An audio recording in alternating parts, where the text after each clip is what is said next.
Here we go, Ted. Plus state and local and federal officials in the biggest drug sweep in Vermont history. Good evening, and thank you for staying with us for News 10 at 5:30. I'm Lydia Colbita. And I'm Mark Baker. A historic sweep to get illegal drugs off the streets.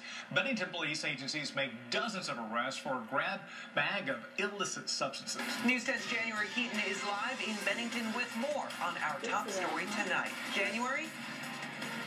Lydia, Mark, listen to this list of drugs these offenders were involved in. Mushrooms, marijuana, OxyContin, heroin, Percocet, crack, even weapons were involved. And all of them are illegal items that landed dozens of people in jail today in what they're calling Vermont's largest drug sweep in the state's history. Today there were 46 people in the community arrested.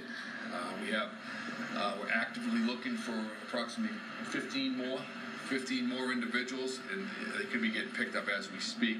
Bennington Police Department Colonel Tom Lesperance helped coordinate the early morning sweep of offenders ranging in age from a 17-year-old girl allegedly selling crack and heroin to a 61-year-old man picked up on crack and cocaine charges. For the last 5 or 6 months, the investigation has been taking place, and we've been just picking off individuals that was selling crack, heroin, and pills. Tips from anonymous folks, fed-up neighbors, and family members helped officers create the list of the unlucky 63.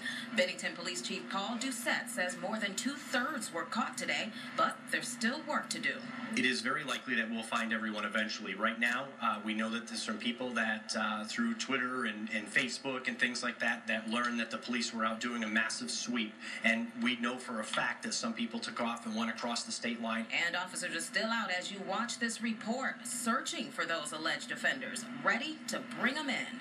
We don't want these less than desirable people in our community hurting our children, hurting people in our community. It's time for change, and it needs to stop. Now, Vermont State Attorney Erica Marthert, who I talked to today at the press conference, she says with such a large sweep of people, it's going to take a while to process them all. The paperwork is going to be pretty challenging. So they're going to work through the night to get them all processed. They have to all be assigned lawyers. They have to be given arraignment dates. So this is going to be a pretty big undertaking. And like I said, they will be working all through the night. And depending on the quantity of drugs seized from the offenders and also their arrest record, any one of these people could get anywhere from probation, if convicted, to life in prison. Live in Bennington, Vermont, January Keaton, News 10. Thank you, January. Now time to get you